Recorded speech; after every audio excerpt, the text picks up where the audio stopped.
Right? No, palakpakan po natin ulit si Lord. No, so I praise God for this opportunity no, na binigay sa amin no, ni Pastor Ratini. No, grabe na ipatotoo po talaga na yung word is really our foundation. You know what? In my journey in the Lord, ito po talaga yung pinanghahawakan ko always. Every time there will be a decision that has to be made. No, and even no, pag may mga kailangan mga gawin and all, no, ayaw talaga ni Lord na gagawin namin yung mga bagay na yun without His Word. In Psalm 119:18, it says there, "Open my eyes that I may see wonderful things in your law."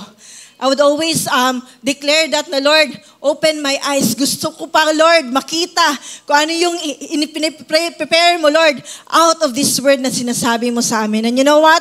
In Jeremiah 15:16 as well, this is one of the things na ito palagi yung pinaprompt ni Lord ba? Every time may gusto si Lord na gawin. Jeremiah 15:16, NLT, it says there, "Your words were found, and I ate them. And your word was to me the joy and rejoicing of my heart, for I am called by your name, O Lord God of hosts." Every time there will be a word na sasabihin ni Lord, di ko lang yan siya binabasa, but kinakain. Amen? So, gabi yung word ni Lord, di lang pala talaga na parang ano lang, no? You're not just reading that word, but also you are internalizing it at yun yung always na sinasabi ko sa sarili ko na, Lord, this word will happen to me. Tapos na yung story dito na nasabi sa Bible, this time, this is gonna be our time, Lord. Of course, with Him, nothing is impossible. You know what, as I started my journey, nalayo po ako dito sa Butuan. No, 4 years po akong from 2012 to 2016, no, hindi po ako nakastay dito sa Butuan. In-exile po ako ni Lord. Pero there was this time no, na napunta po akong Davao. And that time, no, gusto ko na doon magmasteral ako. No, marami na akong plano and all. But you know what? Sabi ni Lord sa akin, in Genesis 31:3, sabi niya, "Then the Lord said to Jubal or Jacob, no, go back to the land of your fathers and to your relatives, and I will be with you." At that time, sabi ko, totoo ba yan talaga, Lord? Marami na akong plano dito, Lord. Pero sabi ni Lord sa akin, na balik daw ako ng Butuan. Sinabi ni Lord na let go ko na daw yung Horeb ko. No? So, praise the Lord na let go na nga. And praise God, nung time na yun na pinapabalik ako ni Lord dito sa Butuan, kala ko nga about sa family. Pero yun pala, no, my words ni Lord in Philemon chapter 1 verse 15. "Perhaps the reason He was separated from you for a little while was that you might have Him back forever." At sabi ko, grabe Lord, ayaw ko nang balikan si Glenn, Lord. Parang sinumpa ko na sana, Lord, na ayaw ko na siya. Pero bakit ito yung pinaprampo at binabalik mo sa akin na word? This was my word the moment that I have, no, nakipag-break ako sa Kanya. Sabi ko na, Lord, ayaw ko na, tama na. Pero you know what, nung time na sinabihan ka ko ni Lord na bumalik dito sa Butuan, and yung time, no, gabi sinabihan din ako ni Glenn, ano daw, punta ka daw dito ng Butuan, sabi ni Pastor Nonon tsaka Pastor Ratini, kakausapin ka daw ni Pastor Ratini. Sabi ko, hindi pa kami nagkausap ni Pastor Ratini, first time namin yun. But you know what, nung time na nag-usap kami ni Pastor Ratini, first time, ang topic namin, kailan daw kami magpapakasal. And sabi ko, Lord, grabe Lord, totoo talaga yung word mo. And you know what, before Pastor Ratini and I met, sabi ni Lord sa akin that if I decide, I will have peace. And you know what, nung time na yon, nagsabi ako kay Pastor T, okay pa, sige pas, magpapakasal na kami.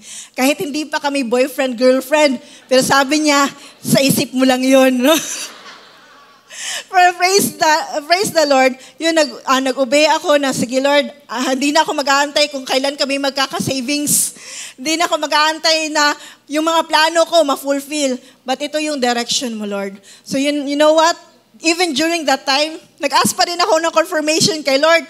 Lord, totoo ba talaga, Lord? Si Glenn talaga? Parang ayoko na talaga, Lord.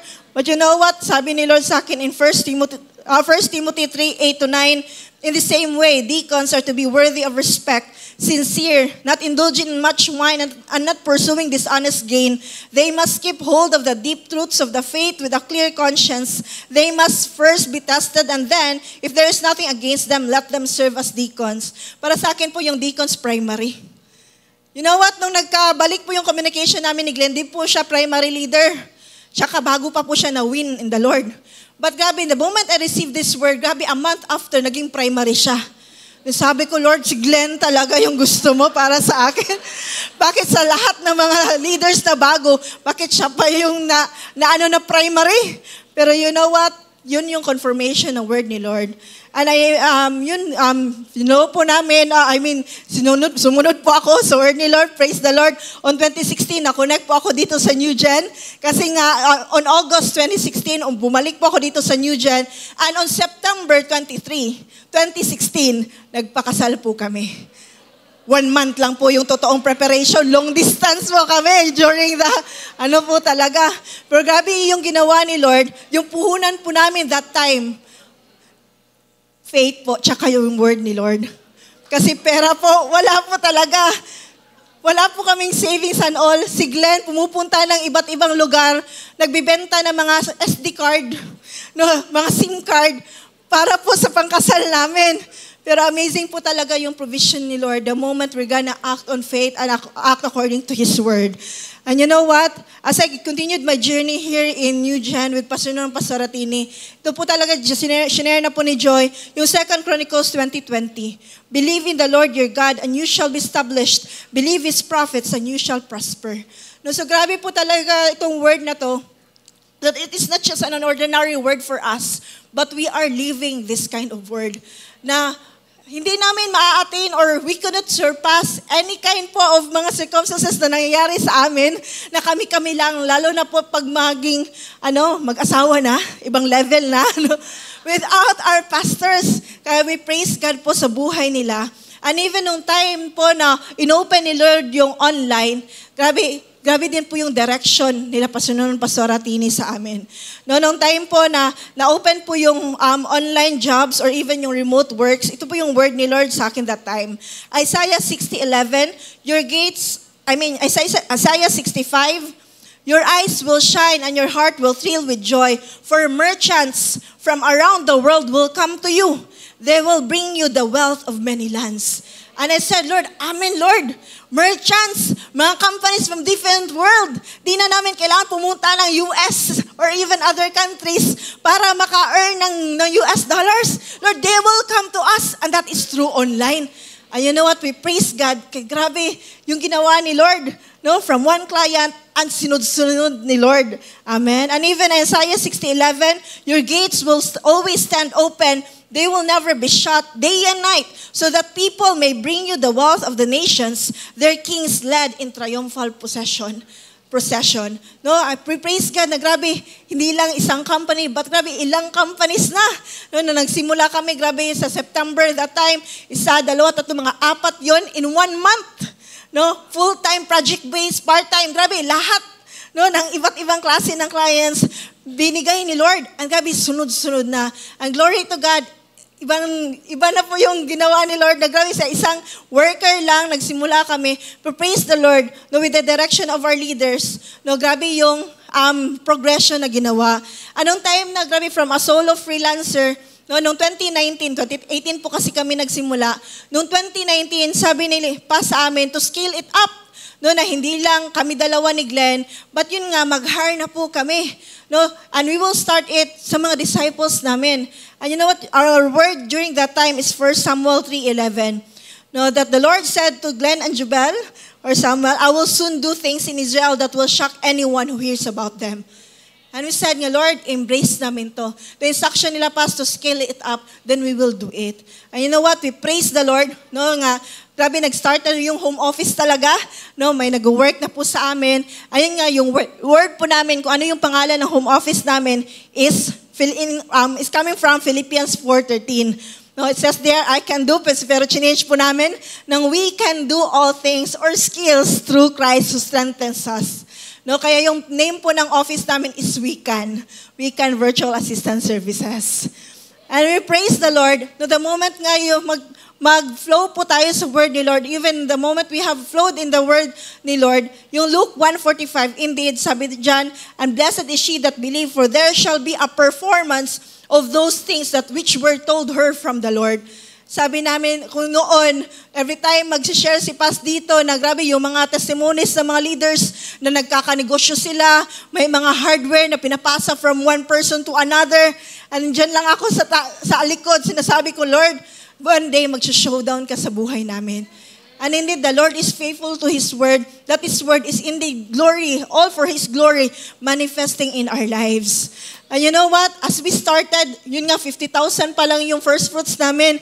But praise the Lord, dumating po sa 2020, we received a word. In 2 Chronicles 7:4-5, it says there, that the king and the people offered sacrifices before the Lord. King Solomon offered a sacrifice of 22,000 bulls and 120,000 sheep. So the king and the people dedicated the house of God. 22,000 po yung nagrema sa amin during that time ni Glenn. No, pinatawag kami ni Pastor Nono, no, lahat ng mga nag-home office na that time. And you know what? Sabi ni Lord, hindi 22,000 pesos, US dollars. Grabe, naka-convert na po si Lord. No, so, US dollars, so grabe, 1.1 million yung gusto ibigay ni Lord. And also, we have this revelation as well ni Glenn, that we will not buy anything if mas mahal pa or mas malaki pa yung amount niyan sa namigay po namin. Yan po yung Matthew 6:33 na revelation namin, na seek first the kingdom of God and His righteousness, and all these things will be given to us as well. Gusto po namin that time na magkaroon ng sasakyan. So kung gusto namin ng sasakyan, paid in cash. No, so kung paid in cash, kailangan namin makapagbigay ng 1 million plus, then another money para naman sa sasakyan. And you know what? Praise the Lord. May binigay si Lord, no, may inopen talaga na favor si Lord.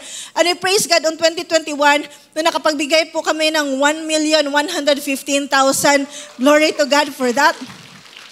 And even that year, no, we were able to buy as well a brand new car paid in cash. No, 1 million, the same amount po, 1,115,000 kasi naka-pearl white, no, may 15,000. And the following year, 1.1 million. On 2023, 1.7 million.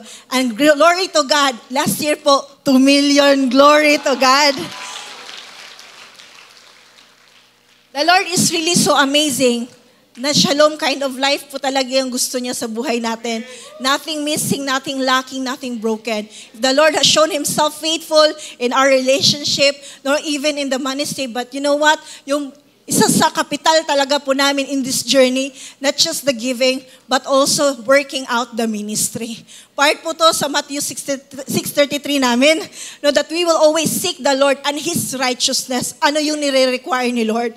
Kayo po, we praise God that His word in Isaiah 60:22, that the least of you will become 1,000, as small as a mighty nation. In its time, I will do this swiftly.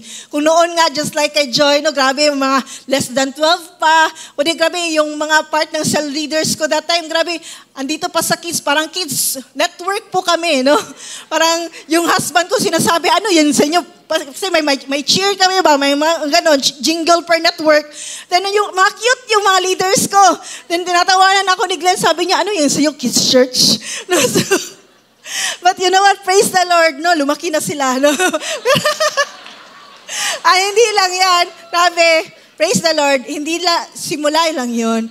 But ngayon, praise God, on 2024, we indeed experience as well the great harvest. No, grabe, noon, grabe, ang hirap-hirap magdala ng 12 and more. But you know what? Praise the Lord, in our nights of harvest last year, that was 400 plus. And praise the Lord, in our encounter, it was more than almost 200 ata na yung nadalaw namin. And not just that, yung leaders din sa leaders that year, no, 100 plus as well. Praise the Lord, na grabe yung network is ginagamit talaga ng Panginoon. Praise the Lord, yung part ng mga 12 ko, na-promote na, no? Praise the Lord, si Ronica, part na siya ng mga primary leaders, no? So, grabe, praise God. And ngayon, as we start, no, 2025, we're excited kasi isa din yung word, ito yung word ko, na Lord, we will increase. In Jeremiah 30:19, there will be joy and songs of thanksgiving, and I will multiply my people, not diminish them. I will honor them and not despise them. And I will always tell to the team na, you know what, kahit may ina-up sa atin na mga primary na leader, you know what, it is a privilege because this is not our own ministry. This is our pastor's ministry. And you know what, we're so blessed na kahit may mga ina-up sila, Pastor Nono, Pastor Atini, na mga primary, you know what, all the more that time, all the more nag-work out si Lord. We praise the Lord that even this year, 100 plus pa rin po kami sa Sunday celebration.